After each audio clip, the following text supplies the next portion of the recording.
T-minus 56 minutes until Space Shuttle Atlantis will be back on Earth. Good morning, everyone, on this historic day, July 21st, 2011.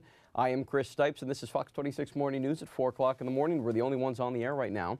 The return will bring a close to the 13-day mission, of course, to the International Space Station. But even bigger than that, a close to the 30-year shuttle program. This is a live look at what the fine people at NASA are looking at right now, the landing strip at Kennedy Space Center in Florida. We begin with Fox 26 anchor Jose Grignon live at the Johnson Space Center. Jose, indeed an exciting day, a historic day, as I mentioned, also a sad day as the Space Shuttle era is closing. Let's go live to Florida at the Kennedy Space Center. Fox's Craig Boswell standing by there. Shuttle Atlantis, as I mentioned, set to land at 4:56 Houston time.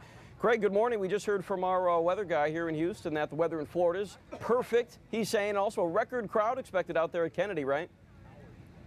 Oh, yeah, absolutely. Millions of people from around the world are awaiting the landing of Atlantis, just like we are here at Fox 26 News. Fort Atkinson is in the area of the Johnson Space Center, where less than an hour from now, employees and families, expected to be hundreds of them, will begin rolling in to watch the landing. Ford, I'm trying to look behind you. Anybody arriving yet? We're just about, 40 minutes away?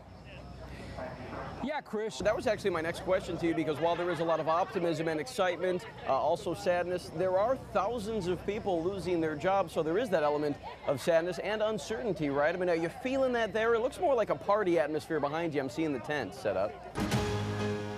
Witness this great nation at its best. Amazing images, 30 years of amazing images. I want to read you a quick quote from Chris Ferguson. He's the commander of Space Shuttle Atlantis as the team undocked from the International Space Station on Tuesday. He says, "We will never forget the role the Space Shuttle played in its creation. Like a proud parent, we anticipate great things to follow. Farewell, ISS. Make us proud." Indeed it has. We continue our team coverage right now of this historic day for NASA and space exploration, for that matter. We have Fox 26's John Donnelly standing by as well at the Johnson Space Center. John, good morning. We heard you in that taped piece interviewing the astronauts. What a neat opportunity for you as a journalist, but also to be there at the Johnson Space Center on this historic day as well. We will watch it with you, taking you also live to Clear Lake at the Johnson Space Center and to the Kennedy Space Center in Florida. Memories and history-making moments all morning long. And what about the future? That's a big question. My colleague Jose Grignon joins us now live from the Johnson Space Center in Building 9, where every astronaut that's ever gone up into space, more than 350 of them over the last 30 years, has trained. You've got those mock-up units behind you. Pretty cool, Jose. Talked to General Charles Bolden yesterday. He was very optimistic about the future of NASA. We are quite optimistic about the future of the weather, as in the next 4 minutes. Meteorologist Mike Iskovitz is here. Mike, you've described the weather in Florida at Cape Canaveral as perfect conditions for landing a shuttle. Absolutely. It looks like it's going to be a wonderful landing in Florida. Yeah, Jose, we are less than 90 seconds away right now. We are taking a live look up into the Florida skies right now. You can see that dot in the middle of your screen. It is the space shuttle coming in. Hard to tell right now, but that's it. And on the right side of your screen, you're looking at Johnson Space Center. Hundreds and hundreds of Johnson Space Center NASA employees and their families have all gathered so early in the morning to see this historic day. Commander Chris Ferguson, a retired captain with the U.S. Navy, commanding this 33rd and final flight of Space Shuttle Atlantis. It's an amazing feat. So we've got some very skilled individuals. Jose, let me interrupt you. They are landing right now. now. Jose, let me interrupt you. Let's take over. Let's listen to what Mission Control is talking about right now. Landing gear down and locked. Main gear touchdown. Hurley now deploying the drag chute. Having fired the imagination of a generation, a ship like no other, its place in history secured, the space shuttle pulls into port for the last time. Its voyage at an end. God bless all of you. God bless the United States of America. Listening to comments there, I believe, from Shuttle Commander Chris Ferguson, who says one thing is undeniable: America is not going to stop exploring. 16 countries have been represented on shuttle missions. 14 people died during the two accidents in 1986 Challenger, 2003 Columbia. You look at the tragedy, you look at the triumph. Mixed emotions is a phrase we have heard all morning long. And we talk so much these days about the economy and the budget crunch, which is a big reason, of course, why this transition is taking place because of the lack of funding. If you look at the numbers, they're quite remarkable that the average cost for a shuttle launch in 2010 was $775 million. That number not adjusted for inflation, so if you adjust that, it comes out to roughly, according to some sources, to be $1.5 billion per launch and landing for an entire mission to get ready and all they do. So that certainly is quite expensive. There's also been a bit of controversy surrounding NASA from when it started and how they sold, so to speak, what the shuttle program would be like, because initially it was thought, we talked earlier, that the shuttle would go up every several weeks. I mean, 24 plus missions a year. Turns out the average was just 5 missions a year. The biggest year was 9, I believe, in 1985, the year before Challenger exploded.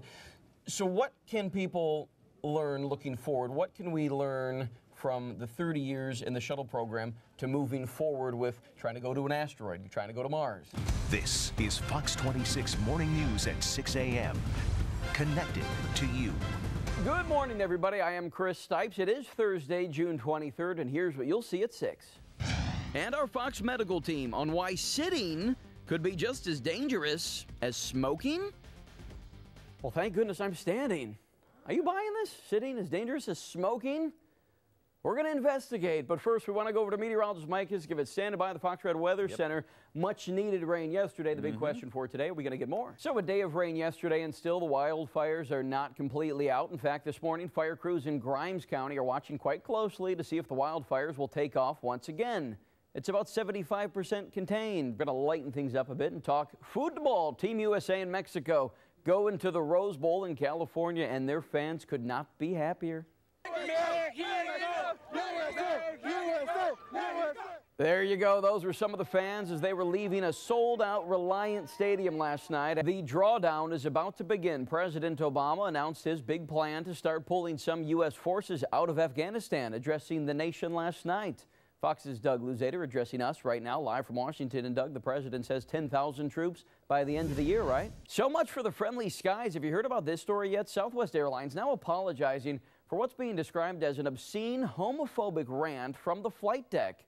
Fox's Ainsley Earhart tells us this morning about a pilot's just ridiculous headset chatter on a flight that actually started in Austin. That was crazy. And just let me defend the women of Houston. I think you're all beautiful. Thank you. Welcome back, everyone. We want to go back to that breaking news going on right now on 288, the South Freeway at McGregor. This is a live look outside with one of our Houston TransStar cameras. Again, it is difficult to see, and we have very limited information. What we can tell just by looking at this picture, there's been a major accident involving a Metro bus. I just can't imagine how this actually happened. And we now have live pictures from Sky Fox over the scene right now. We are getting a clearer perspective, and my goodness, I have never seen anything like this.